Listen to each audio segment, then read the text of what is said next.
All right, welcome to the Audit presented by IT Audit Labs. I'm your co-host and producer, Joshua Schmidt. Today we're joined by Cameron Birkland, Nick Mellum, and Eric Brown as usual.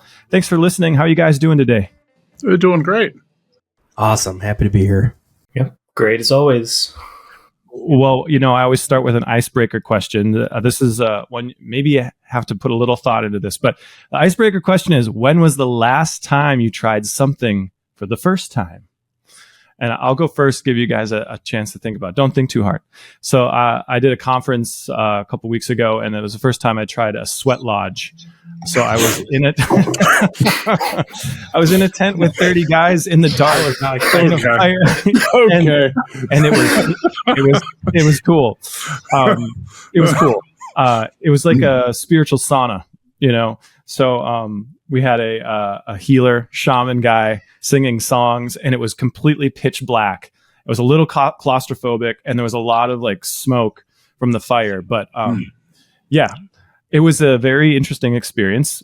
Definitely the first time I've tried it. I'm 39. I'm going to be 40 here in a couple days. So, there's not a whole lot of new things, when you start hitting middle age. So you're running out of runway. Yeah, you're running out of runway, and you don't get as many first time things. So I enjoyed that. It was different. It was new. It was a nice experience. So, okay, anyone else want to share? How are we supposed to go after that? I know. I can come up with something a lot more boring. Go ahead, Cam. Hit us with it. Because I've heard about sweat lodges before, and I can't say I was ever tempted to try one. But so mine is a lot more boring. I this week tried all dressed flavored chips. This is a Canadian flavor of chips that you usually don't find here in the US, but I saw them at Walmart and gave them a try. Whoa, Cam, what was it called? All dress? All dressed. Yep. All dressed. What's the flavor? Can you give us? It's like a mix of flavors. Yeah, basically the ones I had were onion, tomato, and vinegar. It's all that combined together. Okay. And it's just like a tangy, kind of like ketchup. It kind of tastes like a chip. Would you buy it again? For $2, yeah. I would buy it again. Do you remember Clearly Canadian? Did you guys ever drink that back in the day from the gas station? It was like a sparkling flavored beverage. I don't think I've ever heard of it. They had, speaking of weird flavors, isn't there an Oreo cookie Coke out now? I have seen that. Yeah. I've not tried it. I have heard of it. I saw it's sugar-free. We should probably get those Coke flavored Oreos and try them live on the next podcast. Yeah. I was wondering how much it could possibly taste like Oreos, given that it doesn't have sugar in it. That's kind of Oreo's primary component. This is exactly what the listeners are coming here for. These are the hard-hitting questions. Yep. What was your first, Nick? Oh my gosh, I've been trying to think. Well, I mean, if I want to play it safe, Wild West Hackin Fest was my first big security conference. So nice. That was fantastic. Notably, I drove my first electric car 2 weeks ago. My folks ordered a Model Y and they test drove the performance version, and holy crap. You're like a hippie now. Seriously. I was whipping that thing around the streets like a goddamn golf cart. Like, that thing is so fast. I couldn't believe it. It was really fun. Anyways. You have to try Sweat Lodge now. I could cap all of this off of the Sweat Lodge. Yep. Okay. I know Eric's got to have something good. Well, what did I do? So this is a couple weeks old. I went for the first time in a glider. So that was fun. Oh, yeah. Where they tow you up behind the airplane. And that was a lot of fun. Yeah. How long can you stay in the air doing that? About 15, 20 minutes. Okay. The glider I was in had I believe it was a 38-1 glide ratio, meaning for every 1,000 feet that it would descend, you could theoretically go 38,000 feet horizontally. So just a mile is just over 5,200 feet. just for comparison. But they tow you up to, I think we went up to 3,000 feet, and then you circle around the area looking for thermals. But we did get into a thermal, and you're sitting one behind the other. So you're in the front, the instructor is behind you.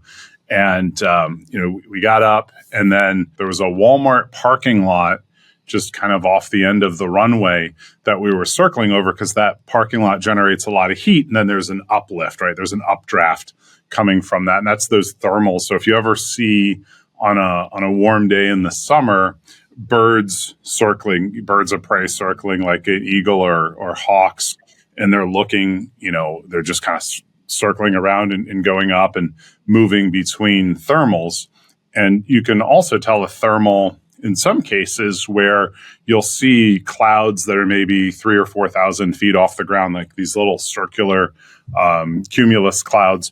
And that's from the warm air rising. And then as it rises, it cools, and then it condenses, and that forms the cloud. But the thermals are under those clouds. So you'll see birds sometimes in there. We were in a thermal with a bird, and, we're in the glider, you're trying to stay in the thermal. So you're in a pretty tight bank, like a 45-degree bank, and you're just, circling around. When we started out, the bird was below us. And then like 2 laps in the thermal later, I wasn't doing a very good job staying in the thermal. I could look, and he's way above us. But the glider instructor was saying that the bird, like he's seen them sometimes. He thinks their eyes are closed, and they're just feeling the thermal just by the in their wings, which I thought was pretty cool. So how do you land something like that, Eric? Do you just stay close to the runway and kind of judge how much time you have left before you need to start making an approach, or? Yeah, they have competitions or just, people who have gliders that want to go long distance. You can go thousands of miles in them, bring your pee bottle, but you can go long distance in the gliders. And for us, as we were practicing, we stayed within 10 miles of the airport. And then when you get close to the airport, you want to enter the airport pattern around 1,000 feet. And then as you get close, you're kind of flying a square pattern in that airport. And then the glider, a little different from the smaller airplanes, they have speed brakes on the wings, which is essentially about a 4-foot section that's about the size of a railroad track, like that wide, maybe 3 inches, that rises up out of the center of the wing when you pull a lever back. And that really causes you to descend quickly. So you get your landings where you want to land set, and then you deploy about half of the speed brake, and you come down at a pretty decent angle. You're looking to land in this particular glider at about 60 knots, a little over 60 miles an hour. And then, you just come in over the runway, and then you're just practicing holding it off of the runway. You're maybe about a foot off of the runway. It's got a wheel in the front, a wheel in the back, and you're just holding it off, and then it just sinks down and lands on the runway. And then you pull the speed brake lever all the way back, and that engages the wheel brakes. And then you come to a stop and get out, hook it up to the golf cart, and tow it back to the beginning of the runway. That sounds like a lot of fun. Sounds more fun than the sweat lodge. I'd be sweating like a sweat lodge if I was up in a glider, I think. There's zero chance. No, don't say that, Nick. Don't say that. Zero chance. I will have my license next spring. When you come up, we'll go out. I'll watch from the ground. Speaking of watching from the ground, first time I thought you guys would get a kick out of this since we've talked about UFOs. I saw Starlink the other night on my dog walk, and I thought I was witnessing a UFO because I had no idea that's what it looked like. Did you put your tinfoil hat on? I was full tinfoil hat mode. I was very excited for about 15 minutes until I realized what I was looking at. But yeah, I've never even heard of that. I mean, I guess that's starting to be common knowledge. People have been seeing it a lot. Have you guys seen it? Yes, a few times. You have. Okay. Well, yeah. I mean, no one gave me the memo. But yeah, it was about 30 lights in a straight row, flying silently across the sky. It was pretty impressive. So I guess at some point, are they supposed to break up or go into different orbits? Or Yeah, they spread out over time. They start really close together and then spread out as they orbit. So I've seen them when they soon after they launch them, they're like a really close trail. And then as it goes on, you start seeing them one at a time. Do you guys have a Starlink? no, Eric's been using it. Yeah, whose did I use? Oh, at that vacation, there was a VRBO that we had it on. It's great. I do have one, but I've only used it a few times. So how does it look like a little device? Is it like a little modem or how does that work? you get the dish, this flat satellite per se, and you put it on the ground, and it's got, I think, like a 40 or 50 foot cable that runs to a modem router combo, and plug it into power, and away you go. Well, I love that you said your first conference was Wireless Hackin Fest. That's what we're going to chat about today. And I'll tie that in by saying I know Eric flew out there. Yeah, We did. I watched them land and picking them up from the airport. I was trying to get Nick in there. He didn't want to go. Let's do a hot lap, Nick. He was pulling some funny business on that first landing, and I watched it, and I was like, yeah, right. And I was like, No, Jaden and I came in. We're just chilling. We're listening to jazz music on the way over. It was all chill. And then we came in a little hot on the landing, so we just did a go around to get lined up a little bit better. it wasn't that simple. I was watching him on the runway, and he's like 3 feet from the ground, and the plane's like, and like goes back up like this, and I'm like, yeah, right. That's why I'm not getting in that thing. I have confidence in Eric. I just don't need to be off the ground. No. Here we go. Okay, so we're coming in. We want to land about just about 80 miles or 80 knots on this particular plane. So we're coming in. It's a tricycle landing gear, so it has a front gear and then two wheels underneath the wings. So we're coming in the runway at where do we land? Where the Deadwood Spearfish. So the runway is actually it's kind of like where we're coming in. I forget the runway alignment, but where we were landing, I think we were coming out of the the southeast. The runway is upsloped. So when we're coming in, and the runway is not flat either. There's like a hump in it, and we're coming into land. We're coming a little hot. I did say that, about 85. So we're bleeding off speed, and then just as we're about to land, it's got this lump in it. The front wheel touches the lump, right? Comes back up. And I was like, all right, I'm not going to fight this thing. Let's just go around. Full power, go around, get lined up, smooth landing, done.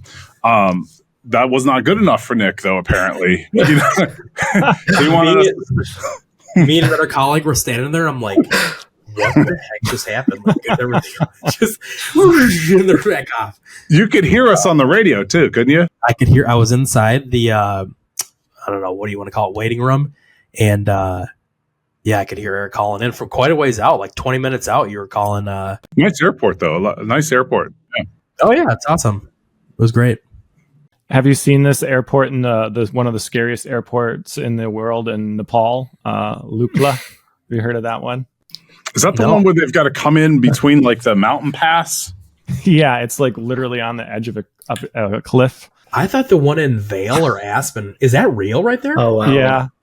So I guess it's in the Himalayas or near there, and yeah, that's one I always think of. I think I saw it on one of those History Channel's 25 most scary airports in the world. So.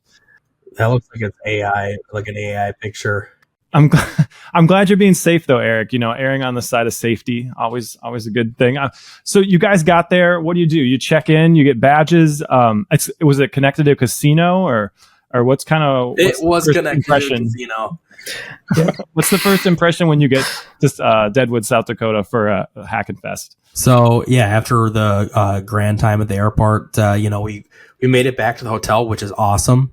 What's the hotel called again? The Deadwood Mountain Grand. Yeah, Deadwood Mountain Grand. So, you check in, the hotel's fantastic, and you start, I think the atmosphere is really cool because everybody's like-minded. Everybody's there looking to have a great time, learn a bunch of things, collaborate with all these great people that are coming from all over the country. And, you get your badges, which I think Cam has his as well. And the badges, it's not like a normal badge. You get, pins and Love the UFO. Let's see mine. Cool. Yeah, it's got the UFO and it turns on. And there's a bunch of Yep. challenges, you do with it. So they have besides the conference, there's, extracurricular items that you can do besides going to all these classes. But anyways, yeah, you go check in and you get your badge and you get your Root Toot and Roundup book for all your stamps so you can get the sheriff badge. So we did all that and we may have paid a visit to the casino. One visit. Yeah.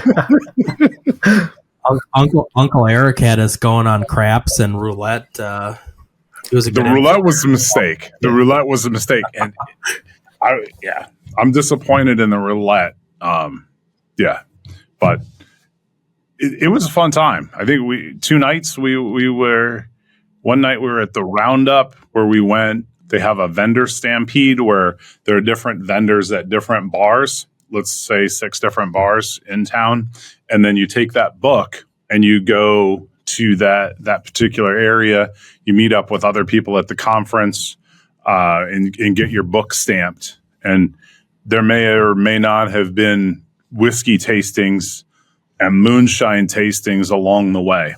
Yeah, at each, vendor, when you're getting your stamp, there's like a trivia question or something about their tools or some sort of fun, kind of icebreaker question that you do. And then when you answer the question correctly, you get a stamp and then you get a drink ticket for the bar. So, it's a good way to, start conversation with people you've never met before, with your team. And I think it's a really good way to start out the conference because the next day you're rolling into all kinds of, they have 4 different tracks where you go to different classes and, you can review the classes, bounce between other ones. And actually kind of notably, maybe before we get more into the conference, Cam actually did the pre-conference training, which is 2 days before the actual conference.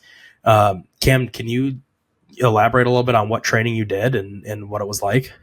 Yeah. So I get the pre-conference training is one of the big things that Wild West Hackin Fest offers. So for people who want to do it, you can show up there on Monday. They have a training dinner for everybody who's attending the training, and then you do your training on Tuesday and Wednesday. The one I did was Intro to IoT Hacking.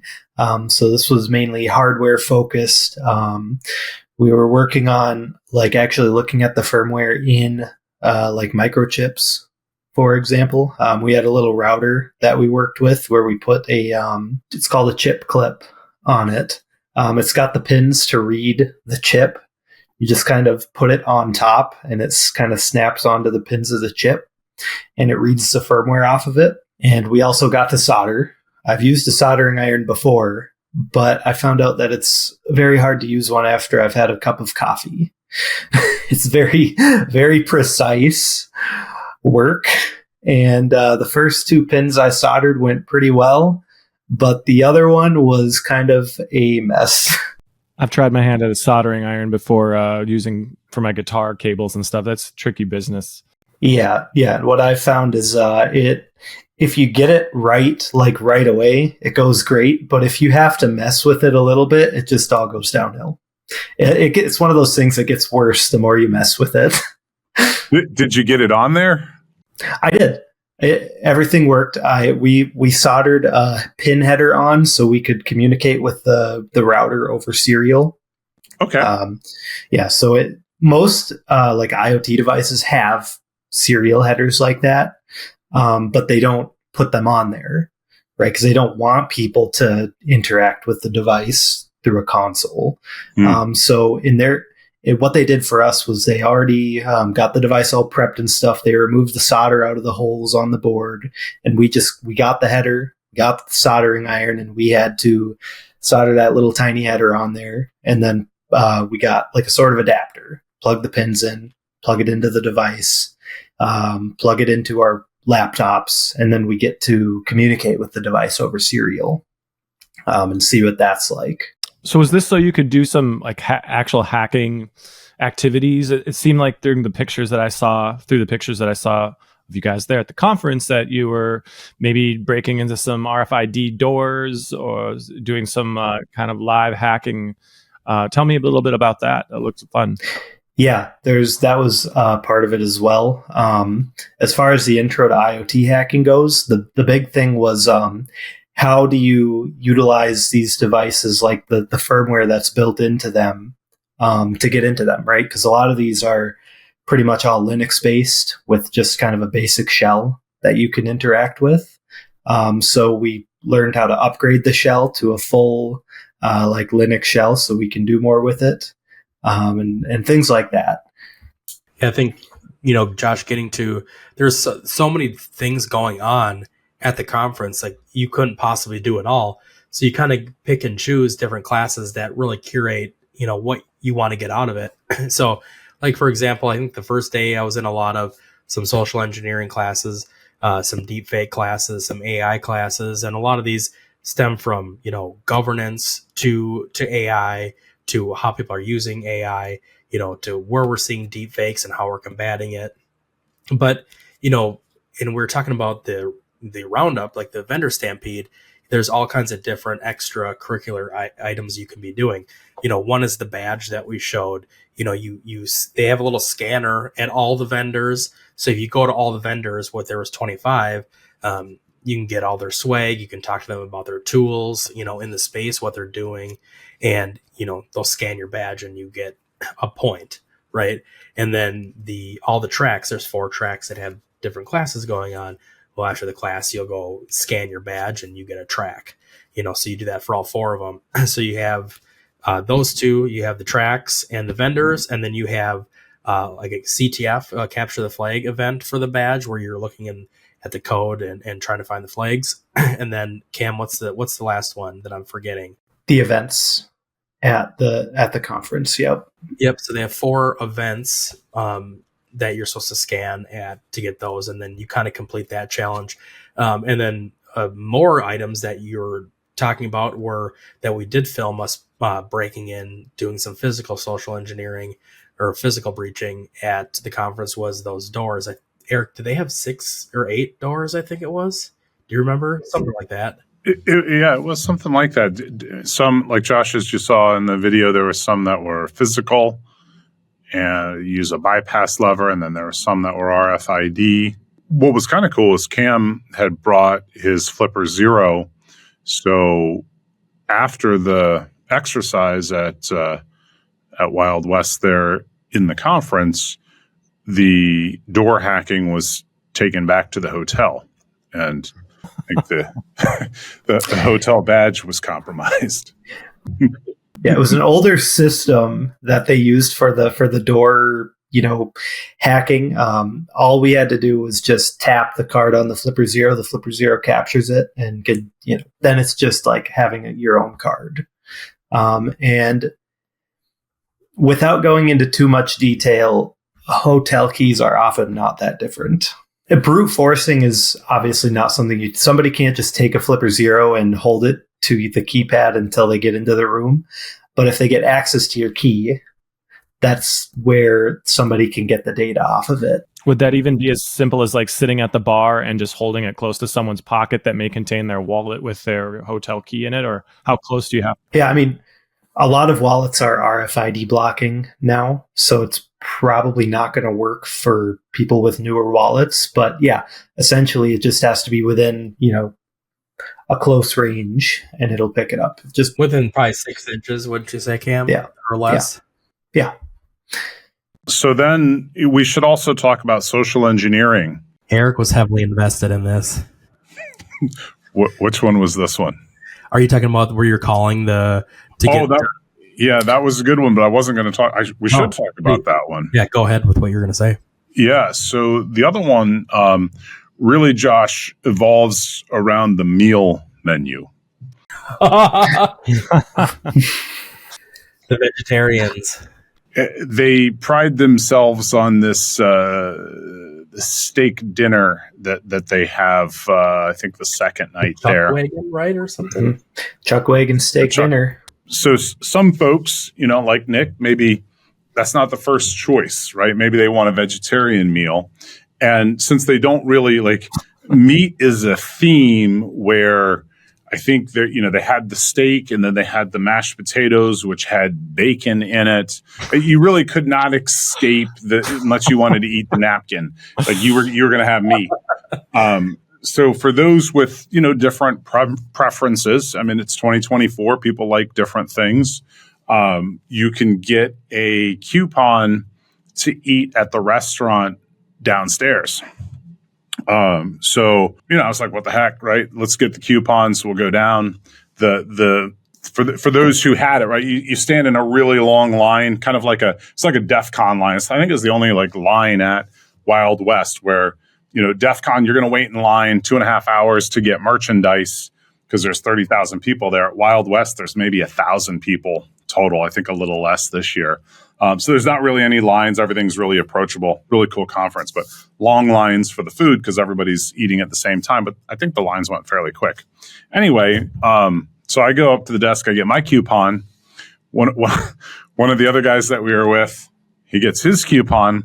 Now it comes Nick's turn to get his coupon. Now Nick, social engineer that he is, apparently had trouble getting the vegetarian coupon to eat at the restaurant downstairs. Nick, I think you were told that you were not vegetarian. Is that what happened? I told her that she said, or wait, the other gentleman that we were there was like, yeah, I need another coupon for my buddy there. And I was like, I'm not vegetarian. She's like, you're not vegetarian? I was like, no. And she got mad at our other buddy for saying that I was vegetarian to try to get a free meal. And so could I have carried it out? No, but I'm not passing as a vegetarian. I'm a happily red-blooded American that eats meat. So drive an electric car, and now he's vegetarian. It's kind of funny that we were just talking about how I drove an electric car for the first time, raising hell on the streets, and now I can't pass the social engineering test to get a vegetarian meal. So, but the bright side is that I just expensed IT Audit Labs for my meal that I had to buy. I think I've heard about this vegetarian shenanigans a couple of times now. It must have deeply affected your emotional well-being. Yeah, it did. I think she said, "Are you a vegetarian?" And I was like, yeah. I was like, I can smell where you guys are hanging out. The wood smoke, yep. The whiskey, the bacon. A huge vat of beans just baking outside. Yeah. The atmosphere at the conference is really cool though, like that. Like the Wild West name fits it perfectly. That's cool. So I'd love to hear more about the social engineer. One thing I wanted to ask you, Eric, is this is probably not your first conference. You've probably been to many conferences at this point. Yeah. Is that safe to assume? Yes. Yeah. Okay, so why keep going, and what did you learn, or what can you take away from a conference like Wild West Hackin Fest to bring back to IT Audit Labs, and how does it maybe influence your work, moving forward? Wild West in particular, it's for me, it's kind of like the culmination of summer. It's a time where we can get together, as friends and colleagues. I think there's like a group of, 10 or 12 of us. We jump in a signal chat out there, and then some folks like Cam go out early, do a little training, and then most of us are all there by Tuesday or Wednesday, and then we're able to just kind of hang out outside of work, socialize, have some fun, and just kind of, be together, hang out, and talk to other people that, maybe we only see at that conference once a year, meet some new folks who are doing, in the same business that we are, have some fun around the craps table. And this conference in particular is different from others because it's in a really small town like Deadwood. Maybe there's 2,000 people there normally. So it's not like going to Las Vegas for DEF CON or Black Hat where, you're just kind of sucked up in this large ecosystem, which is a different kind of fun. But this one it just feels more, kind of homegrown. Nobody's pretentious. You don't have a bunch of goons like yelling stuff constantly like you would at DEF CON.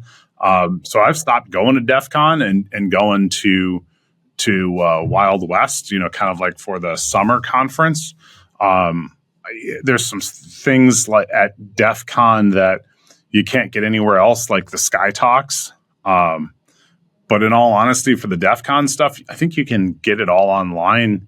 You could just go to the virtual conference, which I will say the Black Hills side or the Wild West Hackin Fest, sometimes it's kind of hard to hear some of the conferences. They do make them all available online. So I attended a few sessions remotely, even though I was there, just because it's easier to hear.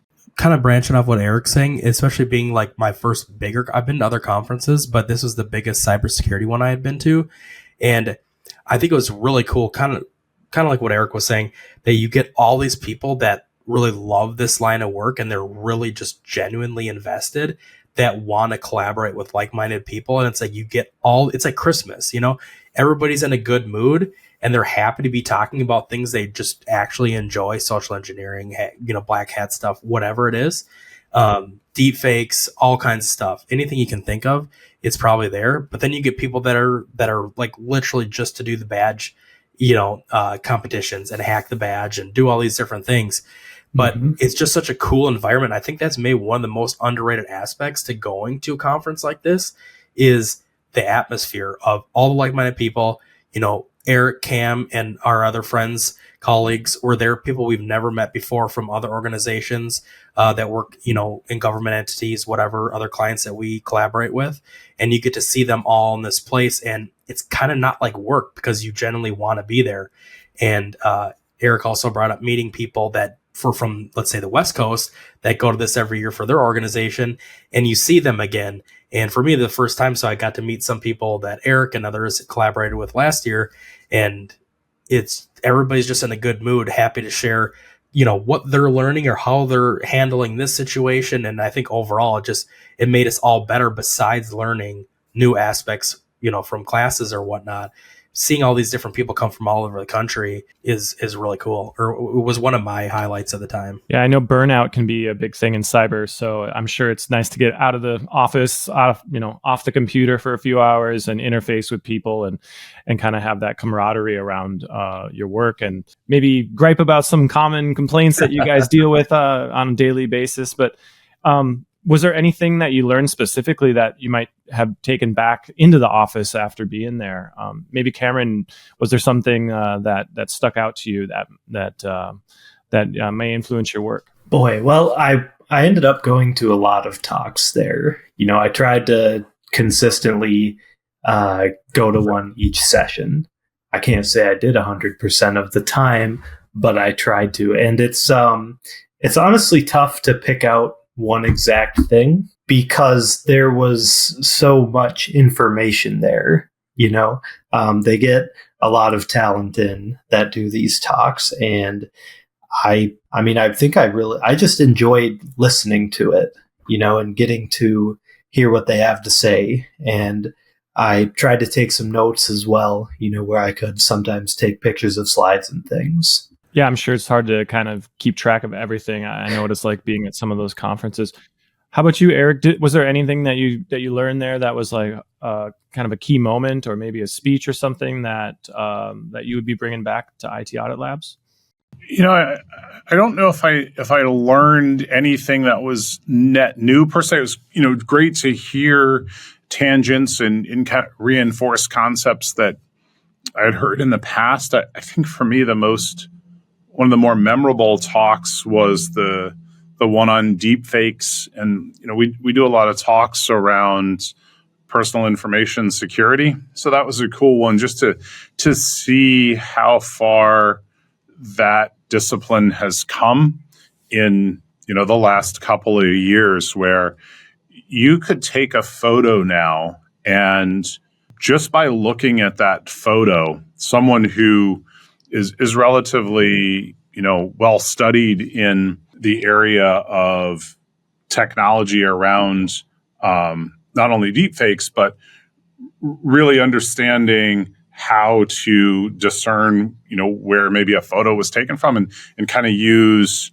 technology that will essentially overlay a shadow map. So, if at 2 p.m. the sun is at this angle, you could see the person giving the talk showed a picture that was taken from a window at the Stratosphere in Vegas when he was out there for Black Hat and DEF CON, and using some free technology that's available could pinpoint exactly the day and time that the picture was taken by overlaying the shadow, within 5 minutes, right? But something like that is really cool, and something that we wouldn't have been able to do, even 10 years ago. So what's an example of something that's really cool, but also what's an example of something that might have been solidified that you kind of already knew about security that was like, oh yeah, of course, this is kind of a big topic. I know we've been talking a lot about AI and generative AI and things like that.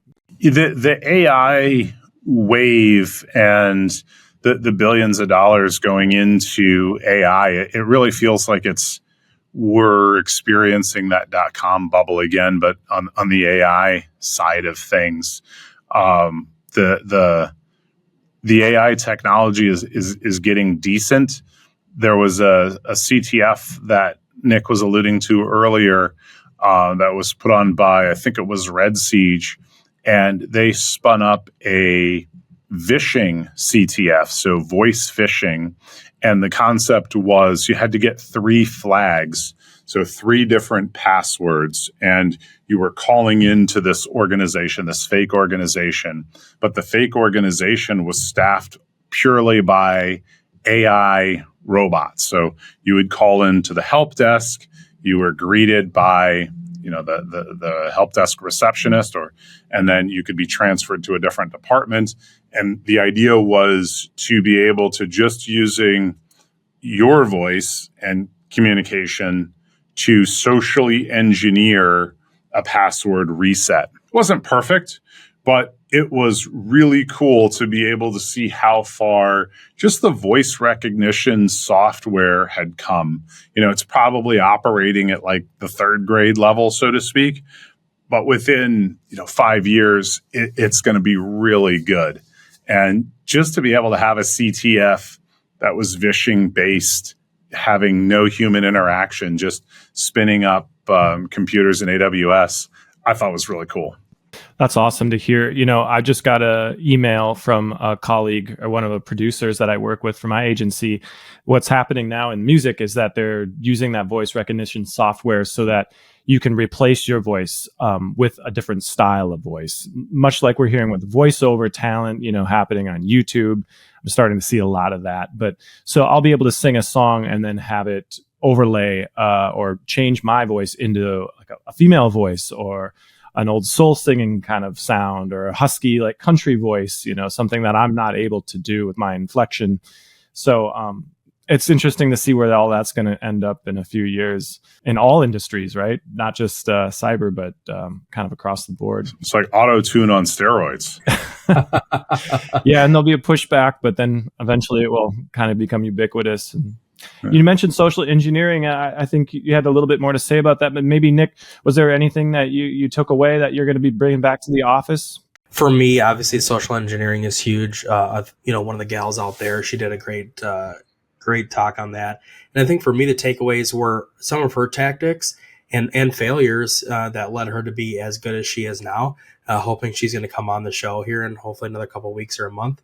But that was huge for me, just to learn some different tactics and how she's going about it, even down to like her go bag, like what she's bringing and how she's setting up to be successful. But and I was going to bring up AI as we were just talking, but in the conference, one of the talks was, governance of AI. And I think that was more of a takeaway for me, living in more of the compliance auditing space myself, is how do we work to govern with policy procedures and training of staff of AI, right? The governance piece is huge as we're trying to keep a lid on what AI is doing. So there's a couple talks that I did attend on, policy creation and rules and governance for AI. So I think that was probably one of my biggest takeaways that I would bring to a client from the conference. That was tangible information that I learned, was just about the governance piece of where we're going and the best way to do that with AI.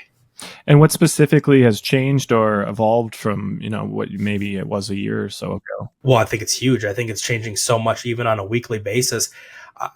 This is really a broad answer, but I don't think that we ever had a good way, and this is my point of view, that we were actually governing AI, right? We're just learning how we want to implement policies. What do we want it to do and touch within our environments? So I think learning how to cut it up into different sections, as far as let it write emails, let it, provide overwatch for threat detection, being able to separate it out to its tangible areas that it can affect an organization, how we can, govern it in each swim lane to make it effective for each organization, I think was probably one of my biggest takeaways, as far as what's kind of where we're spinning our wheels and getting some more traction now as we, get deeper in AI. I just read an article today as I was looking through the news about, it's just kind of a burnout in cyber, and there's been a slowdown in the hiring.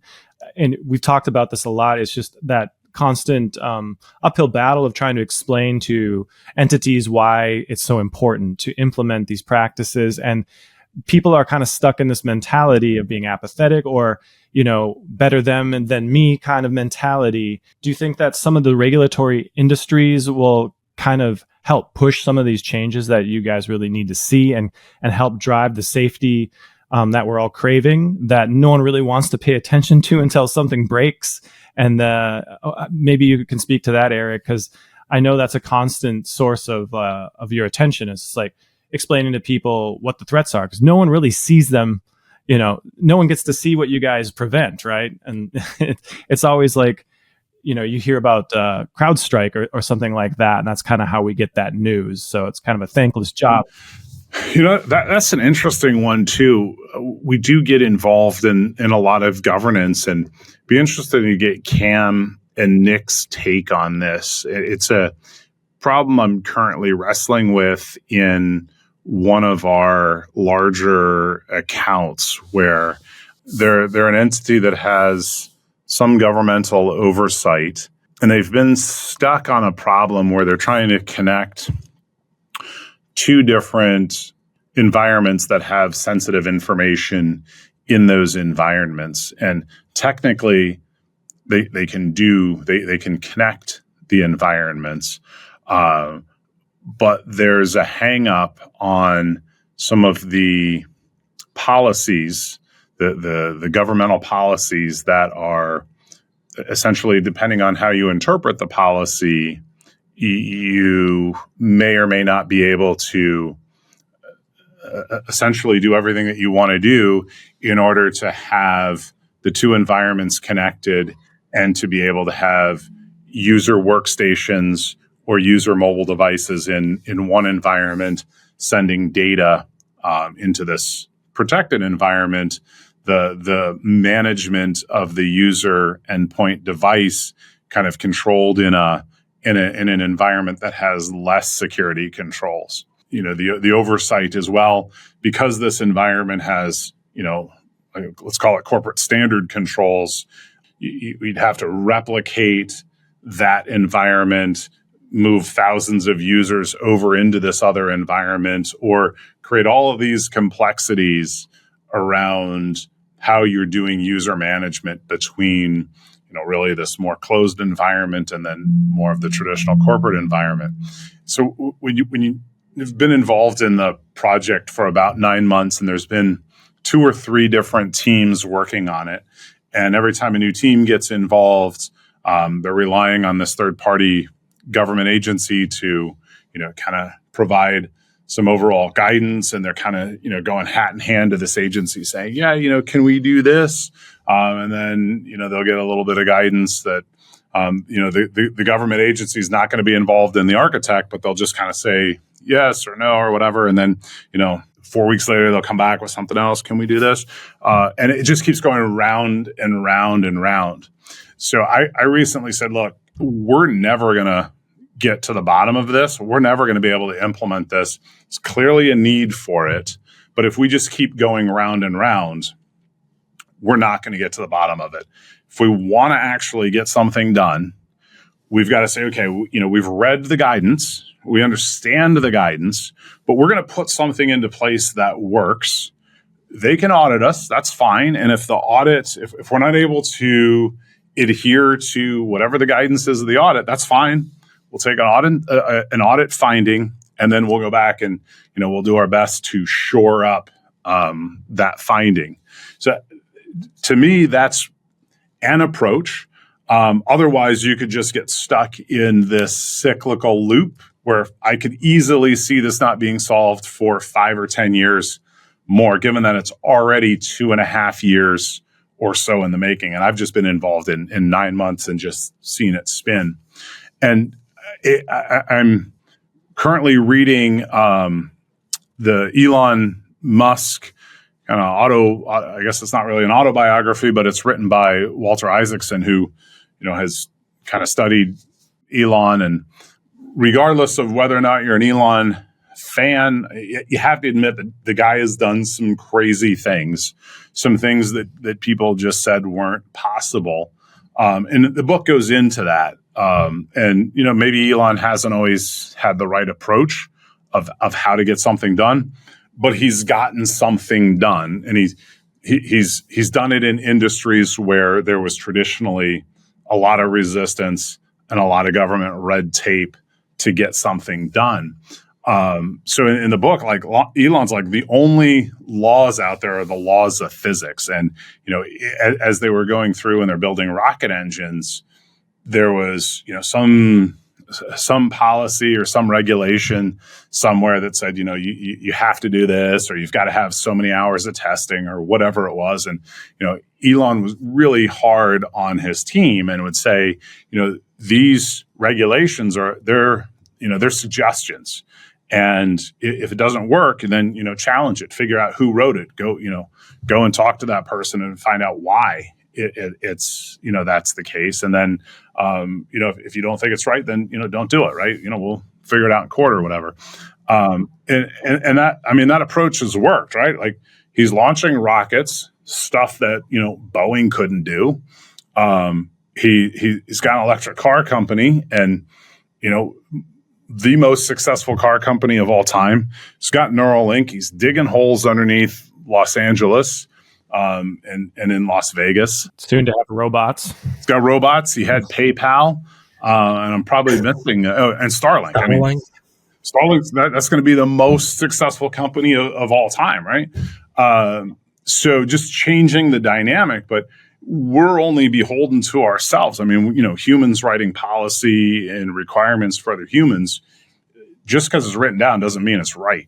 So I think it's an opportunity, and just kind of tying back, Josh, to what your original question was around how are we doing governance in this ecosystem where we have a rapidly changing environment. And I think we have to go back to, what is it that we're trying to do? Well, in information security, we're trying to protect the information of that organization. That's the very root of it, right? Or is there privileged information in that environment?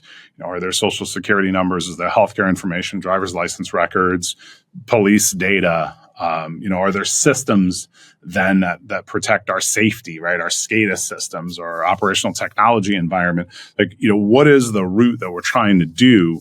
And then how do we best accomplish securing that environment? Are we using encryption, or, how are we doing that? When you get beyond that, I think some of the regulations really do have to be looked at, because otherwise we're just going to be in this constant loop, and we're not going to be successful. We're just going to be wasting thousands of hours of time. So, I'm an advocate of going back, look at what it is you're really trying to solve for that organization, and then putting something in place, and then take the audit finding. And, what's the worst that's going to happen? They say, you got to fix it. Okay, well, we'll fix it. So that's kind of where I land on the whole thing. I love that. Cut through the red tape and then go back to the drawing board and then see what can be fixed to kind of augment things to meet compliance standards or whatever. At least you got something done. I see that a lot in general. I mean, I think we probably all do. We see a lot of people go and insert a lot of money's being made in boardrooms. I often joke, talking about whether we should use an exclamation point or not, on this email or this memo, so I can definitely relate to that. That's an awesome take.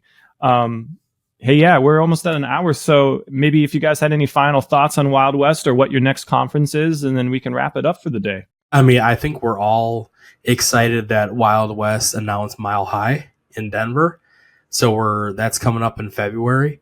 I think a lot of us will at least be there virtually, trying to be there in person, still working out some logistics there. But I think it's a great step for Wild West and the community, allow a little bit more space, see what they do with in Denver with more space. So I'm really looking forward to going to the Mile High event in February. That sounds like fun. I also want to take this opportunity to point out that Eric has been speaking at some of these conferences, doing some keynotes and things like that. You just did one this week, right, Eric? I did. Yeah, there was a symposium in Minneapolis. That was a really cool conference. It was a 3-day conference. I spoke on the first day, but what was really cool is the account that both Nick and Cameron were there. Were at the conference representing in a capture the flag, and they came in second amongst the professionals. But I will say they came in second. Probably because they didn't have Nick and Cam there, because they only wanted full-time employees from the organization for whatever reason. Wouldn't have been my first choice, but I'd say, send whoever you can that's representing that organization, and you get Cam and Nick on it, you probably would have come in first place. Taking number one spot. You heard it here. ITAL's got the best. Was it Grid SecCon, Eric? It was Cybersecurity Summit. Gotcha. All right. And then, just to let our listeners know, reach out to IT Audit Labs if you'd like to have Eric speaking at your conference. We're available, and we'd love to meet up with you if we're at one of these upcoming events. Cameron, any final thoughts before we wrap up today? Are you going to any conferences 2024 or 2025? Yeah, I'm looking forward to Wild West Hackin Fest Mile High. If everything works out like planned, I'm definitely going to be there. Well, it sounds like IT Audit Labs will be well represented, so please get in touch if you're going to be there. Maybe we can connect up for a whiskey tasting or at least a coffee. You've been listening to The Audit, presented by IT Audit Labs. I'm Joshua Schmidt, your co-host and producer. We have Cameron Birkeland, Nick Mellum, and Eric Brown. And we had a great time chatting today, guys. Thanks so much for your time. And thanks for listening. Just one more shout out. We have coming up on the end of the year here, so we'll probably take a few weeks off during the holidays. We're not quite sure the schedule yet, but we'll be sure to let our listeners know. In the meantime, we got plenty of content, plenty of past episodes. So please like, share, and subscribe, and tell all your friends, and give us a 5-star rating on Spotify. We now have video on Spotify as well, so you can see us on YouTube and or Spotify. Hope to see you soon. You have been listening to The Audit, presented by IT Audit Labs. We are experts at assessing risk and compliance while providing administrative and technical controls to improve our clients' data security. Our threat assessments find the soft spots before the bad guys do, identifying likelihood and impact, while our security control assessments rank the level of maturity relative to the size of your organization. Thanks to our devoted listeners and followers, as well as our producer, Joshua J. Schmidt, and our audio-video editor, Cameron Hill. You can stay up to date on the latest cybersecurity topics by giving us a like and a follow on our socials and subscribing to this podcast on Apple, Spotify, or wherever you source your security content.